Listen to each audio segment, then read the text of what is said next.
सांकेतिक कोड क्रमांक 52 विषय मांडतो दुसरं डोंगा घरी रसन वगैरे होता काय गुजर अशी भरली आहे.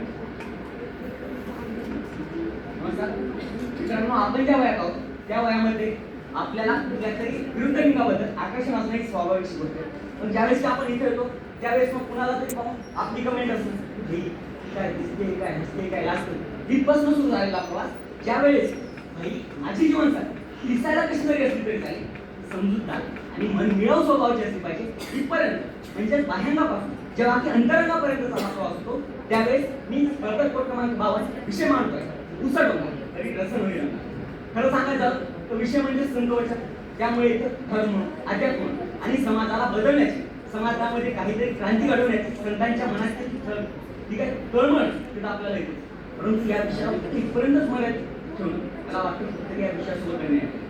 खरं तर मग या विषयामध्ये असलेला तो काही आपण म्हणू शकतो की दृष्टांत नावात अलंकार आहे. तिथे आपण पाहू शकतो की कुठेतरी उसाची उपमा देऊन कुठेतरी मग आपल्याला सांगण्याचा प्रयत्न करत असताना कुठेही माणसाच्या बाबतीत त्यांच्या बाह्य शरीरावरती आकर्षण होतात, त्यांचे अंतर्मुख काय समाजानं कुठेतरी बाह्य देखाव्यांवरती विश्वास ठेवण्यापेक्षा कुठेतरी मग समाजानं सत्यावरती विश्वास ठेवला पाहिजे.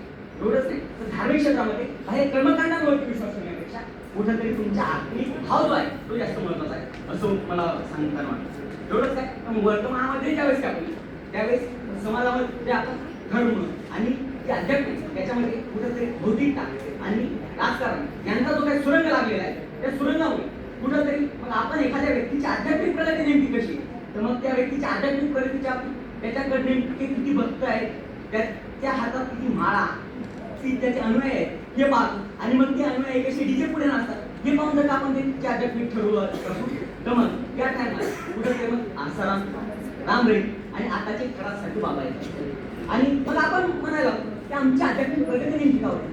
अहो होणार तरी कशी, कारण की संत तुकाराम असं म्हणायला लागतात की हितगुडी बाह्यगुडी भावाची देव सोयला देव सोयला देव सोयला देण्याचा म्हणलं म्हणजे धर्मामध्ये किंवा अध्यात्मामध्ये जर तुम्हाला प्रगती करायची असेल कुठेतरी तुमच्या आंतरिक भाव महत्वाचा आहे. एवढंच काय ज्यावेळेस मग आपण या विषयाकडे येतो मग आपण पाहतो आपल्याला देखाव्याचा एवढा भ्रम झालेला आहे, आपण त्या देखाव्याला एवढं भुललेलो आहोत की मानसशास्त्रामध्ये हॅलो इफेक्ट नावाची एक संकल्पना आहे जी सांगते कुठंतरी आपण एखाद्या व्यक्तीला ज्यावेळेस पाहतो पाहिल्याच्या फक्त 0.1 सेकंदामध्ये आपण त्या व्यक्तीला ती व्यक्ती आपल्यासाठी विश्वासपात्र आहे किंवा नाही हे ठरवतो. इथपासूनच आहे अगदी ग्रामीण भाषेत बोलायचं तर गावामध्ये एखादा जर का तोंड फटाक नावात ज्याचं तोंड फुटलेलं अशी व्यक्ती तो जर का समजा गावाच्या गल्लीमध्ये उभा राहता जर का तुम्हाला काही चांगली गोष्ट सांगत असेल तर ती आम्हाला पटत नाही. परंतु तेच जर का आमच्या घरामध्ये एखादी व्यक्ती शांतपणे आमचं घर कधी फोडून जाते ते आम्हाला कळत नाही. एवढंच काय इथपासूनच काय करून ज्यावेळेस आंतरराष्ट्रीय स्तरावरती आपण जातो आंतरराष्ट्रीय स्तरावरती मग आमचे इतिहासकारापासून असलेले जे काही मित्र आहेत मग ते रशिया इराण आहे की त्यांच्या कडक स्वभावामुळे आम्हाला आता आवडत आहे. तेच मग India is a good country किंवा मग Narendra Modi is my friend असं म्हणून आमच्या देशावर कुठंतरी कर लादणार आमचं युद्ध नसता आम्हाला इस्रायलची बाजू घ्यायला लावणार आणि त्याच्यामुळे देशामध्ये कुठंतरी एलपीजी आणि पेट्रोलियमचं संकट निर्माण करणारा ट्रम्प आम्हाला आवडायला हे कुठेतरी बाह्यांगाला पाहण्याचा परिणाम मला जाणवतो.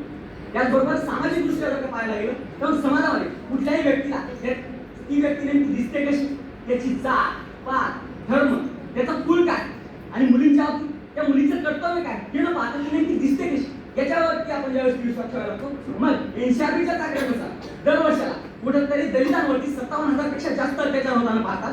तेच काय तर मग नॅशनल फॅमिली हेल्थ सर्व्हे 2021 नुसार आज पण देशामध्ये आपल्या देशामध्ये 23% विवाह हे फक्त बाह्य नेमके खर्च किती करतो याच्यावरती व्हायला लागतात आणि त्याचाच परिणाम जर पाहायला गेलं तर मग आज एनसीआरबीच्या दाखल्यानुसार देशामध्ये मॅट्रिमोनियल जे काही साईट्स आहेत त्याच्यावरती फेक प्रोफाईल म्हणून कुठंतरी मग फेक फ्रॉड होताना आपल्याला दिसतात. सोशल मीडियाच्या बाबतीत सुद्धा आपण हेच पाहायला लागतो की आपण सोशल मीडियावरती फेक प्रोफाईल असतील त्याच्यामुळे मग कुठं फिल्टर लावून असेल त्या फिल्टरचा वापर करून कुठंतरी मग आपण ज्यावेळेस की एन्झायटी आपल्या नेटमध्ये निर्माण होती एनसीआरबीच्या दाखल्यानुसार पाहायला गेलं मग आपल्या देशामध्ये आज पण 75% लोक हे कुठेतरी सोशल मीडिया एन्झायटीचा सामना करतात. WHO अहवालानुसार आज पण जगभरामध्ये 40% लोक हे कुठेतरी त्यांची बॉडी इमेजची साईज आहे त्याच्यावरती कुठेतरी सेल्फ फील करतात. त्यामुळे शेवटी एवढंच म्हणेल की ज्यावेळेस आपण एखाद्या व्यक्तीला पाहतो त्यावेळेस त्या व्यक्तीचा बाहेरून कशी दिसते त्यापेक्षा ती व्यक्ती आतून कशी त्याचे विचार कसे त्याच्या मनातील भाव काय हे आपण जाणून मत व्यक्त करतो की आपण प्रत्येक वेळी फक्त बाहेरला आहारी न पडता कुठेतरी त्या व्यक्तीच्या अंतरंगामध्ये जाण्याचा प्रयत्न करतो. एवढंच बोलतो.